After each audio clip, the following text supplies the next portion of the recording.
Hello, LinkedIn, and welcome for a new live podcast episode of Leaders in Supply Chain. It is my great pleasure to have a great guest, as always, must I say, with us today. We have Susan Johnson, who I will briefly introduce. She's the Executive Vice President of Global Connections and Supply Chain for AT&T.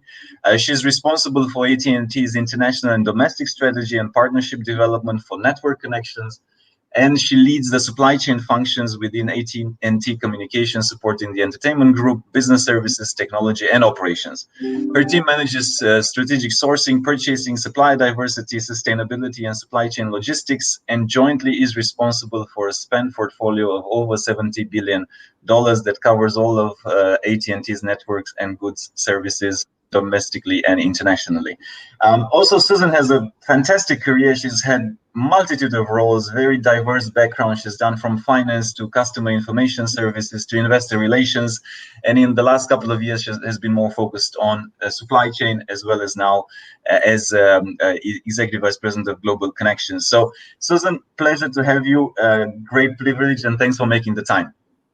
Yeah, Radu, thanks for having me. Certainly an interesting time to be talking about supply chain, that is for sure. Yeah, never a dull moment. If one thing doesn't pop, another thing does. So well, hopefully some of us sleep, but yeah, it's an exciting time. It is. Maybe let's start, Susan, first and foremost. Tell us a little bit about your background, because quite eclectic, quite varied. You've seen so much, right, from different facets of the business. And I guess I want to link it, because our audience is mostly supply chain. I want to link it to how has that helped you in the supply chain role and portfolio that you have managed, and maybe walk us, 2-3 minutes of a long 30-year career. All right. Well, fantastic. I'll try to boil it down. Radu, you didn't mention it, but I started my career in investment banking and serving as an investment banker to the technology Silicon Valley. And so I think that experience, I'd say that from my roles as being a CFO, investor relations, business development, and head of strategy, I kind of tie it down to three things. One, I think at my core, I'm a finance person. When you are managing the balance sheet with the kind of buying that we are, I think that skill is important. I also find that my strategic background really helps, because I'm always coaching my team. We can't just think about what we're buying right now. We need to think about the strategic implications for the whole ecosystem of trying to keep enough diversity in kind of the supply of what we're buying. And then I love technology. We buy a lot of technology for the build out of our network and a lot of what we do. And so I kind of would say that my background centers around those three things, and having some perspective on all three of them has been really helpful in my current job as supply chain. And I love this role out of all the ones I've done. It's never boring for all of your supply chain experts out there. It's hard to go a month without some sort of new crisis on the supply chain side, which I think really keeps it interesting. And the other thing I love is it's just such a broad perspective. It doesn't mean, I'm involved and we're thinking about what's the next device that we're going to be sourcing in the mobile side. How are we thinking about 5G deployment in the core of the network? To how are we thinking about benefits sourcing and what's changing on the benefits side with all that's going on in healthcare. So it keeps it interesting, that's for sure.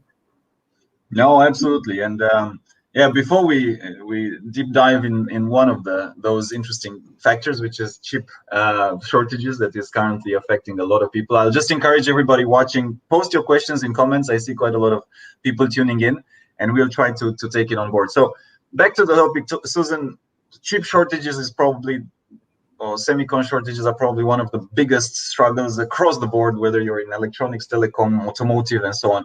How is AT&T coping with it? Well, so first off, Radu, I want to make sure I talk about AT&T. I think AT&T is working its way through it. And it doesn't mean that we're not all hands on deck watching this very closely. But we already had started out really close relationships with our underlying chip suppliers. So whether it's the Intels of the world, the Broadcoms of the world, we're spending a lot of time, and Qualcomm, of course, we're spending a lot of time with them. And I think that's given us a lot of the intelligence. You and I talked briefly earlier. There are bigger shortages in some areas of the chipsets versus others. So we're getting much more thoughtful about how do we try to engineer and manage through to make sure that the chips we're going after are some of the ones with less of the supply-demand gap. And then we are starting to make some long-term forecasts like I've never done before. Some cases, we're looking at 50-week lead times for chipsets. And that means that we're spending a lot of time internal to AT&T rolling out long-term forecasts for the CP in the home, a lot of the broadband equipment that helps us enable fiber for our customers on the enterprise and the consumer side. So trying to get a long-term forecast locked in is challenging right now, but we're spending a lot of time on that. So close collaboration with our suppliers, a lot of time spent with the chip designers, and then a lot of time focused on better planning and longer-term forecasts. But I'll add, Radu, that this is one I'm really worried about. I said earlier, we're all living through all of the crises of supply chain. Right now I'm looking at factory shutdowns in Vietnam is the latest one that I'm sure many of your people may be watching. But the semiconductor shortage is one that's longer term in nature because it just takes 3 years to build a fab and it costs billions of dollars, and it takes a lot of very high-end talent to be able to run those kinds of lines. So I'm very worried that this is not going to turn around even this year. For most of the forecasts we're seeing on just fab capacity, it looks like it's going to extend into next year. A lot of work going on with Secretary Mondo and the White House on figuring out what do we need to do within the U.S. to try to fund some new development in the semiconductor manufacturing space to try to geographically diversify ourselves with semiconductors, as so much of that supply is coming out of Taiwan, which I think has been pretty well publicized. So I'm worried about it. We're also watching a lot of our IoT customers that with the car companies are trying to get some of the older legacy chipsets, and those are probably where you're seeing the biggest gap. So I think this is going to be a challenging year for all of us as we are trying to work our way around, this chip shortage. Yeah, for sure. And I mean, yeah, unlikely 6 months is going to cut it. These are multi-billion-dollar investments, and moving supply chains is going to take long. And I even was speaking to a large electronics manufacturer. What they did is a kind of a way to work around it. And I'm going to bring them to the podcast. I found it a fascinating case study. They brought the engineering team to look at chips that are kind of the chips that they need, but not sold out. So that they could redesign it a little bit or change a little bit, or order that type of chip that they could replace without necessarily changing the whole production line, making some adjustments. And it was a way where engineering came in, worked closely with supply chain. Usually they fight, but they work closely and then figured out a solution. So quite intriguing. Different solutions for different times, I guess. Yes, I think in many cases it takes too much time to engineer around a chip to try to certify another one, Radu. But I think that's what I'm seeing a lot and hearing from my peer groups, because I don't think this shortage is turning around anytime soon. Another point that I wanted to ask you, Susan, because COVID-19 very much disrupted the channels, right, for AT&T, and with lockdowns and pretty much malls and all the different shops being closed, that your retail channel was disrupted. You had to go direct to consumer model. You had to go also self-installation. Tell us a little bit of how you managed to adapt, because I think that's a lesson in supply chain resilience, flexibility, and versatility. Radu, I think it's a great question. I think there's so many supply chain professionals looking back right now as we're all learning a new definition of resiliency and agility, which is really the question of how quickly can you respond within the supply chain organization to these drastic changes that we all saw with COVID. So maybe I'll start out and talk a little bit about just some of the other changes at AT&T, because it was very much of a, wow, big changes happening quickly. In a very short period of time, Radu, the products and services that our customers wanted changed pretty drastically. We had a surge in things like Wi-Fi hotspots, and more people needing broadband connectivity in their homes. And so we had to really rethink how we got access to a lot of the equipment for broadband, for Wi-Fi, for mobile devices. And the second piece I'll touch on is that the capacity needs of our network really surged. We had about a 40% increase year over year in the capacity needs of our network. And some of that capacity was in areas that is different. It's not the downtown areas. It's very much of the metropolitan areas and the urban areas where people are working at home. And so a surge in demand to the tune of about 450 petabytes of data on the average day on our network, which is absolutely huge for those of you that are aware of that. That's about 100 million 2-hour-long movies in high def. But then you said it. I think the biggest shift we were managing through is drastic changes in our product delivery model.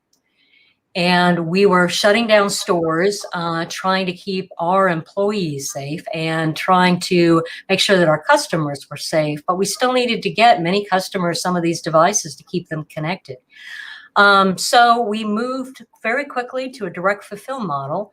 But we also opened up a whole new set of opportunities for customers that wanted to buy online and then do more of a consult at the curb to help them set up the device. And so get them in front of the store, outside the store, roll up in their car, get them the device, answer any of their questions, and have them roll up with a device that they're ready to then configure and set up. We also did a lot of innovation in broadband. Today, normally when you order broadband capability, we've got a technician that is doing work outside the home and then is walking into your home. In many cases, customers were not comfortable with these technicians coming into the house. So we started designing a self-install model. What does that mean? It means different packaging. It means better instructions, better labeling. How do you get that package into the customer home so that they can pull it out, open it up? Technician does the outside of the home work, but that they can do that install on their own.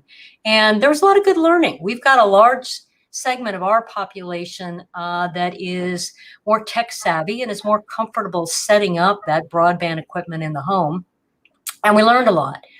And I think the great news is, from before the pandemic to the currently, we more than doubled that direct fulfill experience with our customers. And so I think that many of the learnings on how do we meet the needs of our customers, how do we meet them where they want the product delivered and how they want the product delivered, we're going to hang on to. So some really good learning. No, absolutely. And well, you're kind of changing your channels as you go. I guess if I'm to drill a little bit deeper, Susan, in terms of some of the learnings, and usually it's three things, right? It's systems, it's technology side, it's processes, and it's people, right, that need to be adapted. So if you were to look back, were there certain tweaks that you had to do in the supply chain? What was maybe the hardest, and what was some of the biggest lessons learned that maybe the audience can take away from? Well, I think if I go back and just say, what were the biggest lessons learned? I think the biggest lesson learned, and my team and I joked about it, is God help us, there's too many manual processes. And under the guise of never waste a crisis, we are now going back and really investing in some of the technology and tooling that we need to get smarter into our supply chain. We started asking our suppliers and even their suppliers for all of those critical components that are really front and center for the supply chain to start reporting through a tool that we've set up where the manufacturing sites are and where the subcomponent manufacturing sites are. And that's been a really good tool for us to start to get out in front of some of the challenges that we've seen with COVID. So as an example right now, we talked about Vietnam shutting down many factories and sending their workers home for 2 weeks. You can imagine that normally would have been a manual process. Okay, which suppliers, who's in Vietnam? We just moved a lot of people out of China to Vietnam. Now we can actually go on the tool. The tool we're using is called Resolink, and I know there's a lot of them out there. We can get better information on what components and what pieces of equipment are actually being manufactured in Vietnam, get some sense of where we've got redundancy for other sites that we can start working with our suppliers to ramp up. So I would say, looking back, the most important thing we learned is too many manual processes. We need better tooling. We need better data. Into that, how do I see further into the supply chain to get smarter and get out in front of some of these crises that are continuing to happen? I also think that we learned a lot about geographic diversity. So as an example, if I've got two suppliers or even one supplier that is manufacturing in two locations, if they're both pulling a component out of the same factory, guess what? I'm kidding myself that I've got redundancy in my supply chain. One of the things that we learned going through this ResoLink tool is that we had one supplier that we were single threaded on that did power cables. Now, normally power cables are not on the critical list, although they're important. But to realize as we look deeper into our supply chain that we're single threaded on one supplier across a whole bunch of different equipment was kind of a good learning for us to get that better intelligence into the supply chain. And I'll pull a question that we got from memory, which is asking in terms of partnerships. How have partnerships helped you to improve deliveries, increase capacity? I think she's also linking it to the fact that you had to kind of self-install and change the channels. Well, it's a great question. One of the questions I do get is how did we work through and what did I find were the most agile partnerships to work with? And the one I will talk about is our diverse suppliers. We spend a lot of money, about $13 billion last year with some of our minority-owned, women-owned businesses. And in some cases, these are some of our smaller suppliers. Some of them are large, but they're also sometimes the most agile. And so one of the things that I found quickly is that some of our diverse suppliers were the ones that were able to pivot the fastest to meet our demands for things like PPE. I had one diverse supplier that shifted from, alcohol to hand sanitizer, another one that helped us set up the whole supply chain for a lot of our PPE delivery throughout the world. And so I actually think it's been a great testament for what we've seen with some of our diverse suppliers and their agility to be able to help us respond to some of the big changes. Yeah, and sometimes the smaller are the more nimble and faster to adapt. The bigger you get, then sometimes it's a little bit more. Yeah, it takes a little bit more time. And since you touched on supplier diversity, let's talk a little bit further about that. It's an increasingly important topic, and it's a topic that most companies pay a lot of attention to. How are you ensuring that you have that right in your supply chain? How are you ensuring that you have all sorts of companies owned by various stakeholders and that you have that diversity at large? Yeah, it's a great question. One of the things that I love about working for AT&T is we tend to think not just with our head, so that's the finance and me, the profit model, but also with our hearts. And I think the supplier diversity program that we've set up at AT&T, I love it because it brings both parts together. It makes sense economically for AT&T, and I can have many examples to talk about that, like the one I just did and how quickly they pivoted for us. But also it is about us working with diverse suppliers to give more back into the community. AT&T's had a supplier diversity program set up for over 50 years now. And we've always had an objective of having about over 21.5% of our spend with women and minority-owned businesses. And we have been consistently meeting that, which is a great success story. But at the 50-year anniversary of the supplier diversity program, a little over a year ago, we made some changes to that program to say, okay, still critical that we spend with these diverse suppliers because we're spending to help them give back into the communities. But we're going to ask all of our suppliers to start helping us make sure that some of that money that we are spending is going back into the community. So we've started to ask our suppliers about their diversity in their employment ranks. Because I do think that for all of us, we measure it closely at AT&T. We want to make sure that our diverse suppliers and all of our suppliers are driving more diversity throughout the organization. That's an important one. We've also asked them to help us with technology training programs into the communities and fostering local hiring. And we've asked a lot of our diverse businesses to mentor another smaller diverse business so that we can get a broader range of diverse suppliers that we're working with. All of this trying to figure out how we one, grow new diverse suppliers, and two, make sure that the ones we're working with are giving back more into the community, both with hiring and with some of the educational opportunities. So as part of that, we actually made a specific target last year, Radu, to spend over $3 billion with Black-owned businesses. And we beat that, 3.1 billion, proud to say. And that's an area we're continuing to spend and work on growing new Black-owned businesses. So I think a good success story and something we're really proud of at AT&T, and I think something that helps us just function as a supply chain by the agility of this overall group. And you've seen it. You've just talked about it. The fact that some of these suppliers were actually the ones that were able to step in, scale faster, and help you when you needed the most in crisis. So it kind of reinforces. There's a reinforcement loop in there. Just for everybody listening in, it makes also business sense. It's not just a nice thing to do.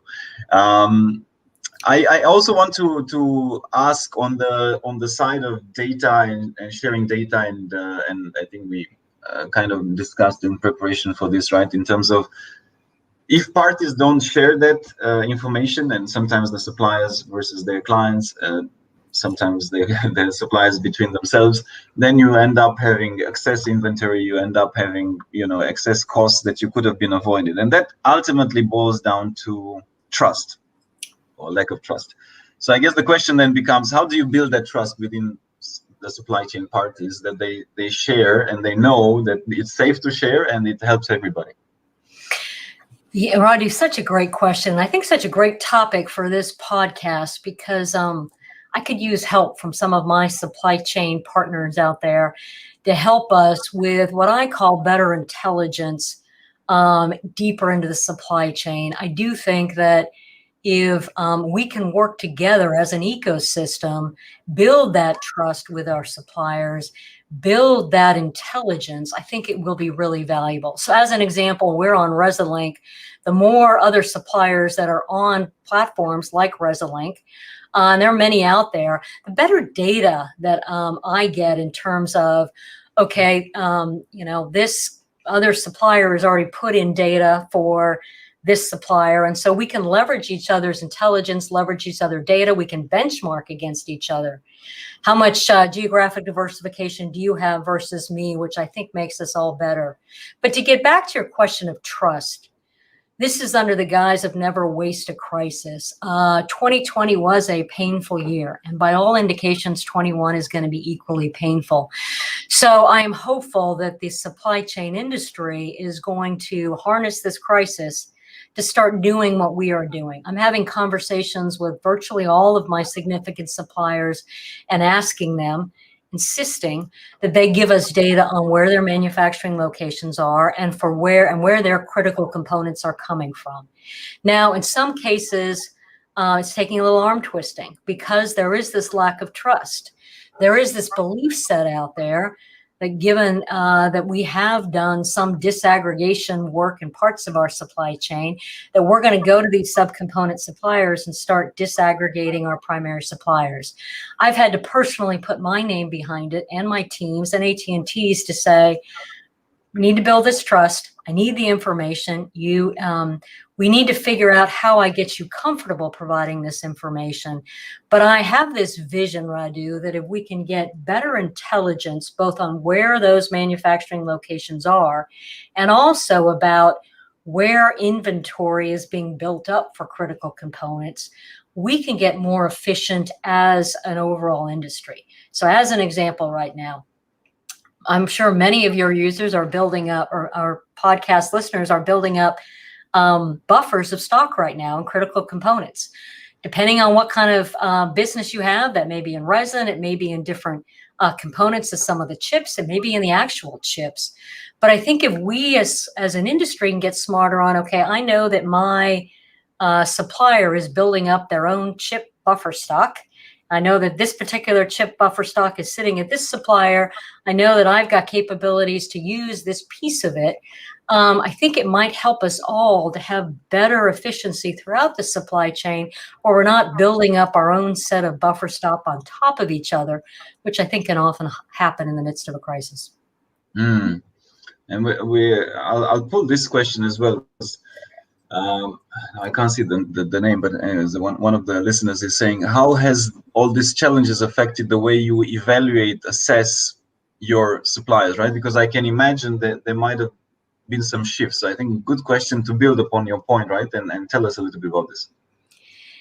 I think it's a great question. For those of us that have been in supply chain for a while, I often say that it's a teeter-tottering balance between a all-out focus on efficiency and cost to, I think, where we are, which is much more of a focus on redundancy and de-risking and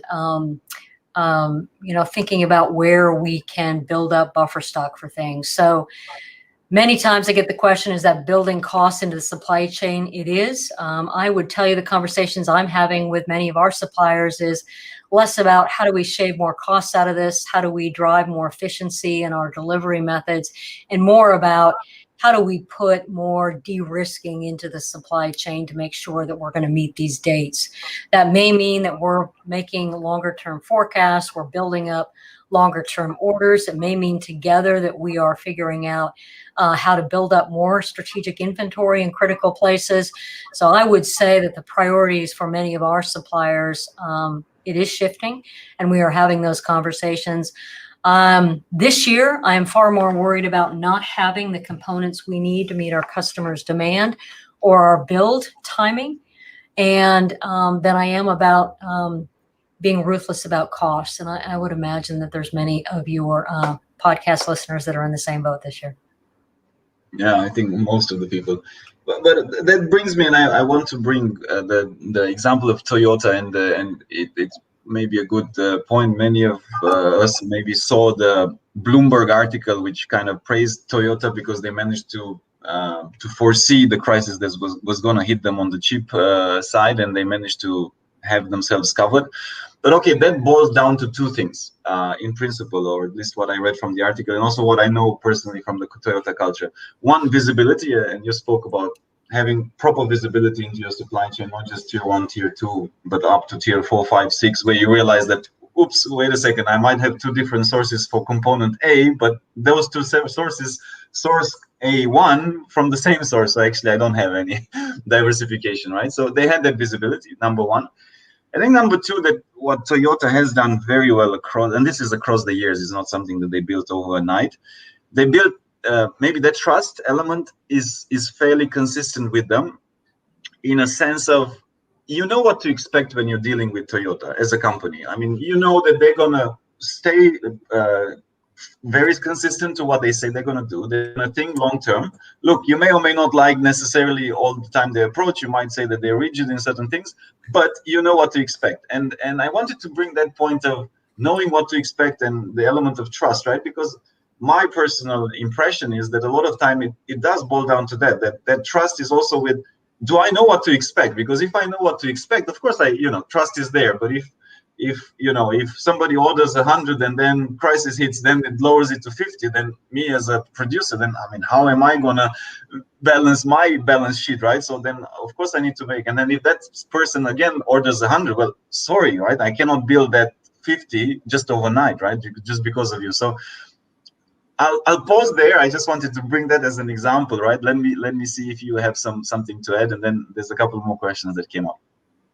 Yeah, Radu, I do think that Toyota is a good success story in the auto industry about being able to build up enough stock to continue to build their vehicles when some of the other announcements we're all reading would show that other companies are having to shut down manufacturing lines. So how do you build that trust? I'm a big believer in, when we go through times like this, it's going to require, in many cases, committed forecasts. That means that I can't shift on a dime and tell you I needed 100 last week and shift to say I don't want to take them this week.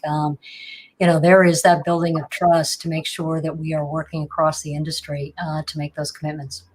Mm-hmm. And Memory is asking another good question, so I'll give her another show. In terms of the impact of bullwhip effect and demand supply gaps, right? And there were some pretty significant swings. Were there some solutions? Were there some hints, tips that you could share in terms of how do you manage that on a lower tier supplier level? I think her question is. Gosh, that's such a good one, Memory. I do think that's the challenge. And in fact, I'd argue that some of what started this whole chip crisis is that bullwhip effect. We had some, shifts in terms of geopolitical issues, and people were building up buffer stock. I don't know that I've got a great answer. I will tell you that we do start a lot of our forecasting both from a tops-down check as well as a bottoms-up. How big is the industry? How do we think about our share of that industry? How do we think about tying it down to users? So that tops down as well as the bottoms up to make sure that we're giving forecasts that we can hopefully stand by and that are meaningful. But I will tell you that it is hard sometimes to sort through in a crisis how much is real demand versus how much is the bullwhip effect. I mean, we all saw that with toilet paper, right? I'm sure there are people out there still burning down their stash of toilet paper that we all bought during the pandemic. So it's a hard process. And that gets back to how much collaboration can we do deeper into the supply chain? How much can we both roll up our sleeves, share data, share information, share forecasts, share perspectives to make sure that the overall forecasting is not adding up more than the industry? I think that's just kind of a critical cross-check, but no easy answers there. Mm. And shifting a little bit on the topic of people this time around, I mean, we as a day job, we do executive search. There's been a surge in terms of, asking for this Superman that kind of knows digital and knows, change management and knows, this and that and doesn't sleep as a requirement. But I guess, what would be your thoughts, Susan? What are some of the characteristics, if you were to look from now to the next 5 years, let's not go too far, right? But what would be some of the key traits of the supply chain executive that must have hard skills and soft skills, whatever comes to your mind first? Right, I'm going to start out with technology. I would find that I am continuously looking for people that have more, you can define it as digital. I put it under a broader umbrella. How do I automate functions in the supply chain? What are the best platforms to use, whether it is a warehouse inventory system? How does that tie back into all of the accounting systems? I think that I spend more time on technology platforms and how do we get more efficient using technology right now. You and I talked about tooling for supply chain intelligence. We're also doing a lot in AI and machine learning right now. There's a lot of really cool cutting edge stuff about how do you do machine learning to just grade out devices like this as they're coming back into our reverse logistics area that is really cutting down on people time. So I'm where I sit in my career right now, I'd say technology. And even if you don't have that as your background, continuing to keep your pulse into it, continuing to find out and talk to peers on what technology they're using. I do think that over the next 10 years, the biggest change we're going to see in supply chains and in the procurement function that I manage in terms of that contracting is technology being able to replace a lot of the manual functions that many of us still live in today. So I think that's an important one. Mm-hmm. Absolutely. No, I mean, we are actually doing a search now for a very large scale operation. It's agriculture.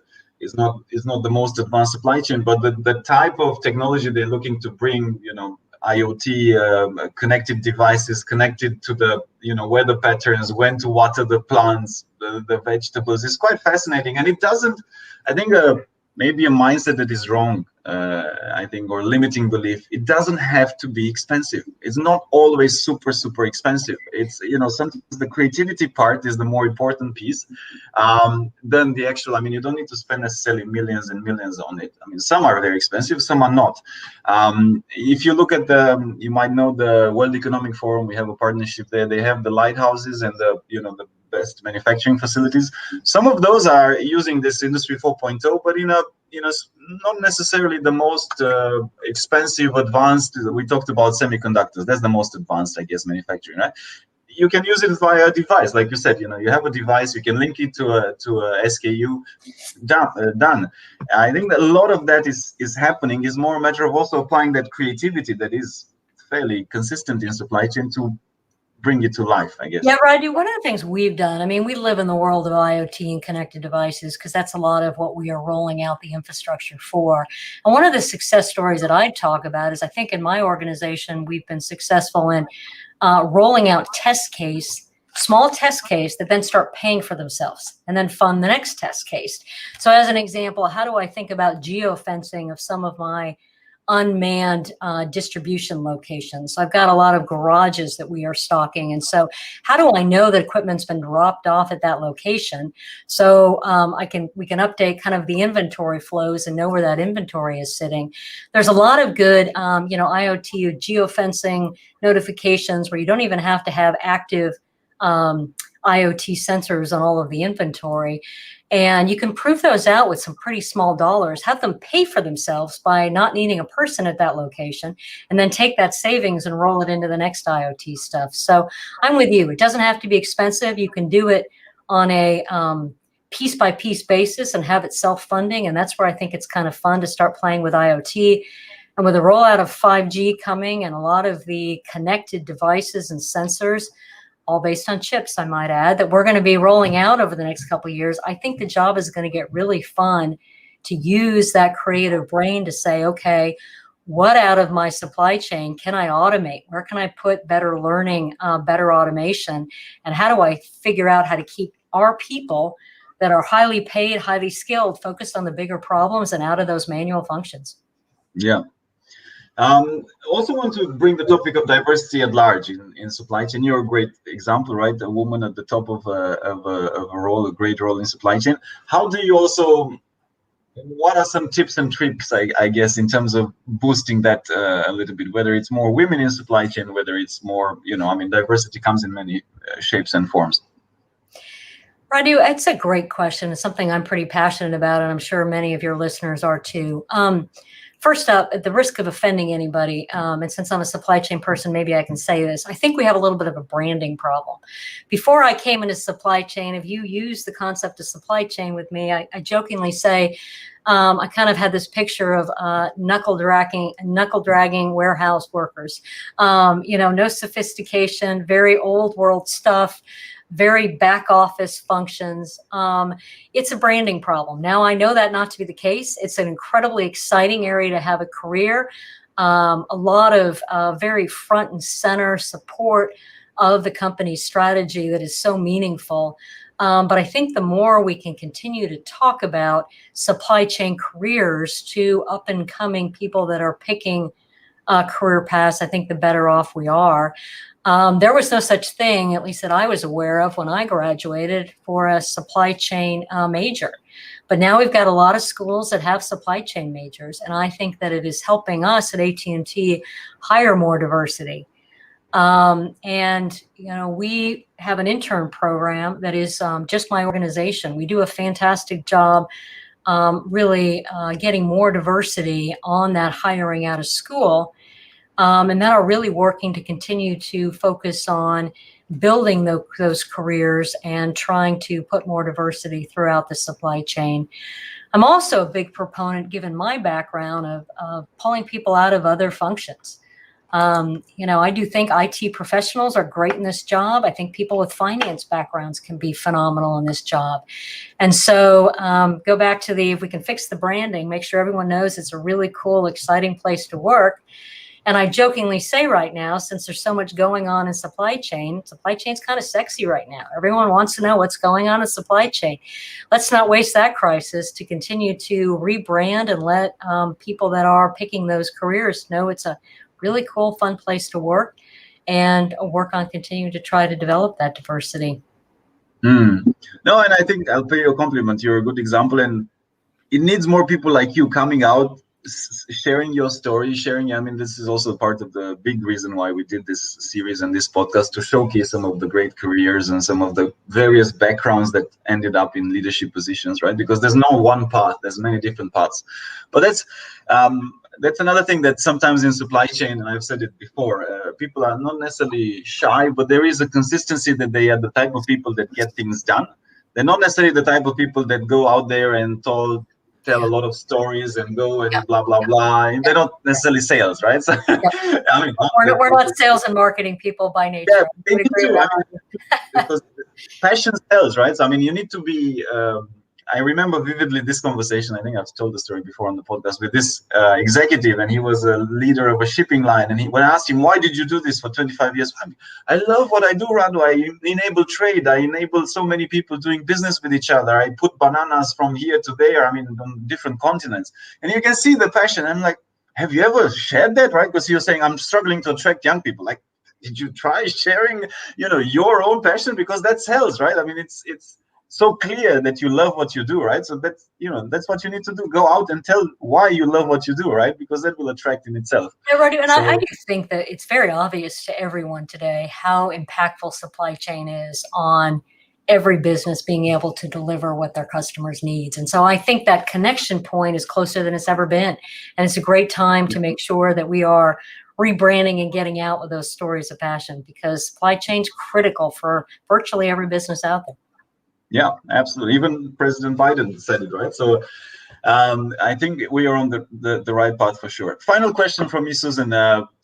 Piece of advice, right, from your successful career. If you had to look back, what would be one biggest sharing, biggest lesson, biggest career advice that you would give? Yeah, Radu, I maybe I'll point to the obvious one, but for me, nothing any of us have learned in school is relevant anymore. I jokingly say that the shelf life of everyone's career is getting, no, shelf life of everyone's learning from school is getting shorter and shorter. And so I think all of us, being a continuous learner, this podcast is a great example. How do you keep reaching out to peers? How do you keep reaching out to people throughout your organization and beyond to continue to learn? There's so much great opportunity out there, whether it's new learning in technology, new learning and best practices for supply chain. I just find that the thing that keeps me relevant is continuing to learn, continuing to grow, staying relevant with reading the articles that are out there, thinking about technology solutions. So continuous learner. I actually try to spend at least 5 or 6 hours out of every week reading, training, growing. What do I want to learn? Where do I want to focus? And really make that a discipline, because otherwise you very quickly can become a dinosaur in all of our careers, because everything is changing so rapidly. No, I mean, literally, I think what a great point. By the time that you start school to the time that you finish, in 2, 3, 4 years, whatever it takes, whatever you're studying, I would bet that things have changed. At least from some areas of technology, things have evolved. So yeah, we need to keep learning, relearning, unlearning. And you're a good example of that, Radu, as we are all learning from you and all learning from your podcast. So it's great stuff. Well, it's more my guest than myself, but thank you. I'll take that compliment. Well, on that note, Susan, thank you very much for joining us and for being one of those great guests that shared a lot of insights and great case studies. Keep up the great work. Hopefully, not too many sleepless nights, and good luck in everything that supply chains and supply chain disruptions will bring this year and in the years to come. Thank you, Radu, and thanks for including